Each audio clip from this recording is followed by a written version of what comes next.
अस्सलाम वालेकुम दोस्तों, आज की इस वीडियो में हम बात करने वाले हैं पीएलसी एंड आरएलसी के बीच के डिफरेंस के बारे में। यानी कि पीएलसी और आरएलसी में डिफरेंस क्या है, उन दोनों में फ़र्क क्या है। दोस्तों, आपको सबसे पहले पता होना चाहिए पीएलसी एंड आरएलसी के फुल फॉर्म के बारे में। तो पीएलसी का फुल फॉर्म जो है वो आमतौर पर सबको पता होता है, वो होता है प्रोग्रामेबल लॉजिक कंट्रोलर। और अगर हम आरएलसी की बात करें तो आरएलसी का मतलब है रिले लॉजिक कंट्रोलर। हम आमतौर पे पहले जो है वो आरएलसी यूज़ करते थे, यानी कि वायर्ड हम जो है वो यूज़ करते थे। हम आमतौर पे वहाँ पे वायर का यूज़ करते थे और रिलेज जो है वो लगा के हम वहाँ पे कनेक्शन करते। उसके बाद हम यहाँ पे पीएलसी पे आ गए, जो कि प्रोग्रामेबल लॉजिक कंट्रोलर है। यहाँ पे हम प्रोग्राम का यूज़ करते हैं। इसका अगर आपसे इंटरव्यू में जो भी क्वेश्चन पूछा जाता है कि इन दोनों में डिफरेंस क्या है, तो आपको ये डिफरेंस नहीं बताना। आपको ये तो सिर्फ एक बेसिक डेफिनेशन है कि इनका फुल फॉर्म क्या है। आपको जो है वो वहाँ पे क्या जवाब देना है उसके बारे में भी बात कर लेते हैं। दोस्तों, अगर आपसे इंटरव्यू में क्वेश्चन पूछा जाता है कि पीएलसी और आरएलसी में डिफरेंस क्या है, तो आप उसको क्या जवाब देंगे। तो ये जवाब देने से पहले आपको जो है वो एक चीज समझनी पड़ेगी। मान लीजिए आपको जो है वो एक मोटर है, एक मोटर को जो है वो आपको चलाना है। आप चलाना किस तरह से है कि वो 5 सेकंड के लिए चले और उसके बाद 10 सेकंड के लिए बंद हो जाए, और या तो फिर 5 मिनट के लिए चले और फिर 10 मिनट के लिए जो है वो बंद हो जाए। तो आपको यहाँ पे क्या करना पड़ेगा, आपको वहाँ पे जो है वो बहुत सारे जो है वो कॉन्टेक्टर्स यूज करना पड़ेगा। आपको यहाँ पे रिलेज का यूज करना पड़ेगा, टाइमर्स का यूज करना पड़ेगा। उसके बाद इनमें जो है वो आपस में आपको इनकी जो है वो वायरिंग करनी पड़ेगी। आपको यहाँ पे स्टार्ट स्टॉप बटन के लिए नॉर्मली क्लोज और नॉर्मली ओपन का जो है वो यूज करना पड़ेगा। अब ये जो मैंने यहाँ पे आपको बताया कि वायरिंग का यूज करना पड़ेगा, रिलेज का, टाइमर्स का और मुख्तलिफ जो है वो इक्विपमेंट्स का यूज करना पड़ेगा। आपस में वायरिंग करके उसके बाद आपको जो है वो कनेक्शन करने पड़ेंगे। ये आपकी जो सारी चीजें आ गई, ये आपकी जो है वो आरएलसी सर्किट में आ गई।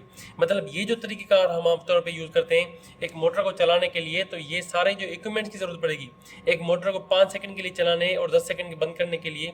तो ये आपके जो है वो रिले लॉजिक हो गई, यानी कि ये आपका आरएलसी सर्किट हो गया। लेकिन अगर इसी सर्किट को आपको पीएलसी में शिफ्ट करके चलाना हो, तो आप वहाँ पे क्या करेंगे। आप पीएलसी क्या होता है, पीएलसी एक आमतौर पे डिवाइस होती है, यानी कि जिसे आमतौर पे आपका कॉन्टेक्टर डिवाइस होती है, उसी तरीके से पीएलसी एक डिवाइस होती है। उसमें क्या होता है कि हम एक सॉफ्टवेयर का यूज करते हैं।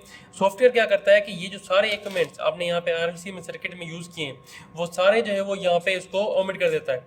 मतलब आपके जो सारे सर्किट्स हैं वो यहाँ पे खत्म हो गए। टाइमर जो है वो सारा यहाँ पे इस पीएलसी में आ जाता है और सारे जो आपके मोटर्स हैं वो यहाँ पे इस तरह से चल जाते हैं। मतलब आपको जो है वो कोई भी रिले लगाने की जरूरत नहीं है। फिजिकल जो इक्विपमेंट रिले होती है वो आपको लगाने की जरूरत नहीं है। फिजिकल जो टाइमर्स होते हैं आपको वो लगाने की जरूरत नहीं है। और भी बहुत सारे इस तरह से इक्विपमेंट्स है जो आपको लगाने की जरूरत नहीं है।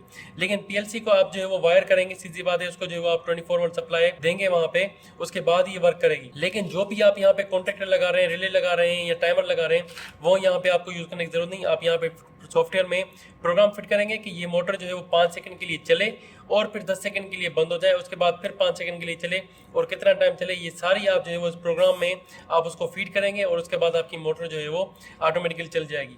ये सारा सिस्टम हम तब करते हैं जब आपकी इंडस्ट्री में ऑटोमेशन जो है वो हद से ज़्यादा बढ़ जाए। तो ऑटोमेशन बढ़ जाने की सूरत में हम जो है वो यहाँ पे पीएलसी का यूज़ करते हैं, वरना आमतौर पर जो पुरानी इंडस्ट्रीज होती हैं वहाँ पे हम आरएलसी सर्किट का यूज़ करते हैं। तो आरएलसी सर्किट में आपके जो पैनल सारे के सारे भरे होते हैं इक्विपमेंट्स के साथ। लेकिन पीएलसी में क्या होता है कि आप जो है वो सारे इन इक्विपमेंट्स के खर्चों से भी बच जाते हैं और यहाँ पे आपको जो है वो ऑटोमेशन की एक और भी जो है वो सहूलत मिल जाती है, जो कि और भी आसान हो जाती है। अब दोस्तों, हम पीएलसी और आरएलसी के बीच में जो है वो डिफरेंस को समझ लेते हैं कि अगर आपसे इंटरव्यू में क्वेश्चन पूछा जाता है दोनों के बीच में डिफरेंस के बारे में, तो आप जो है वो कौन कौन से डिफरेंस बताएंगे। सबसे पहले आपको बता दूं कि पीएलसी जो है वो एनालॉग और डिजिटल दोनों होती है, जबकि आरएलसी सिर्फ एनालॉग पे काम करती है। ठीक है। उसके अलावा अगर मैं यहाँ पे बात करूँ दूसरे इक्विपमेंट्स के बारे में, जैसे मैंने आपको बताया टाइमर के बारे में या रिले के बारे में, तो टाइमर्स और रिलेज जो है वो सारी चीजें यहाँ पे पीएलसी में इनबिल्ड होती हैं। या जैसे काउंटर हो गए, तो ये काउंटर भी जो है वो यहाँ पे इनबिल्ड होते हैं। उसके अलावा मैंने आपको बताया ऑटोमेशन के लिए एनओ और एनसी जो कॉन्ट्रैक्ट्स हम यूज करते हैं, तो ये भी जो है वो यहाँ पे हमें इनबिल्ड पीएलसी में मिल जाते हैं। मतलब आपको फिजिकल इक्विपमेंट्स की यहाँ पे जरूरत नहीं पड़ेगी, ये सारी चीजें जो है वो पीएलसी के प्रोग्राम में आपको इनबिल्ड मिल जाएंगी। जबकि आरएलसी में ये सारी चीजें आपको जो है वो फिजिकली यूज करनी पड़ेगी, जो कि इकोनॉमिकल हो जाएगा। आपको यहाँ पे फिजिकल यूज करनी पड़ेगी, मतलब यहाँ पे ये आपको इनबिल्ड नहीं मिलती, यहाँ पे ये आपको इनबिल्ड मिल जाती है। उसके अलावा दोस्तों तीसरी पॉइंट जो है वो है यहाँ पे मेमोरी की। मतलब आप जो भी प्रोग्राम पीएलसी में बनाएंगे वो यहाँ पे इसको सेव कर सकता है, जबकि आरएलसी में ऐसी कोई भी चीज यहाँ पे नहीं होती। आपको यहाँ पे पीएलसी में कोई भी अगर प्रोग्राम आप बनाते हैं तो आप उसको सेव कर सकते हैं, आप उसको देख सकते हैं बाद में कि यहाँ पे हमने क्या प्रोग्राम बनाया है, वो सारी चीजें हम यहाँ पे सेव होती हैं। उसके अलावा दूसरी चीजें भी होती हैं पीएलसी में, जैसे अगर आपको जो है वो मॉडिफिकेशन करनी है तो मॉडिफिकेशन यहाँ पे बहुत ही आसानी से जो है वो हो जाती है। मतलब आपको जो है वो यहाँ पे सिर्फ प्रोग्राम को थोड़ा सा चेंज करना पड़ेगा और यहाँ पे जो है वो आपकी जो है वो मॉडिफिकेशन हो जाएगी। लेकिन यहाँ पे अगर आपको मॉडिफिकेशन करनी होगी तो आपको पूरे के पूरे इक्विपमेंट जो है चेंज करने पड़ेंगे, यानी कि बहुत ही यहाँ पे डिफिकल्ट होता है। आपको यहाँ पे रिले निकाल के चेंज करनी पड़ेगी, आपको कॉन्टेक्टर जो है वो चेंज करने पड़ेगा, उसके कनेक्शन चेंज करने पड़ेंगे। यहाँ उस हिसाब से अगर आपको जो है वो टाइमर लगाना है तो आपको टाइमर एक्स्ट्रा जो है वो ऐड करना पड़ेगा, उसके कनेक्शन करने पड़ेंगे। लेकिन यहाँ पे जो है वो सारी चीज़ें यहाँ पे प्रोग्राम में हो जाती हैं। आपको प्रोग्राम यहाँ पे चेक करके उसको प्रोग्राम में सारी चीज़ें ऐड करके आप यहाँ पे मॉडिफिकेशन आसानी से जो है वो कर सकते हैं। इसके अलावा दोस्तों जो पांचवी पॉइंट होती है वो होती है फॉल्ट ट्रेसिंग की, यानी कि पीएलसी में आपको जो फॉल्ट होता है वो ट्रेस करना बहुत ही आसान हो जाता है। आपको यहाँ पे बहुत सारे जो है फॉल्ट प्री बिल्ड जो है मिल जाते हैं, ये कि इस फॉल्ट का मतलब क्या है, इस फॉल्ट का मतलब क्या है, और अगर फॉल्ट ना भी मिले तो भी ट्रेस करना जो है वो यहाँ पे पीएलसी में आसान हो जाता है।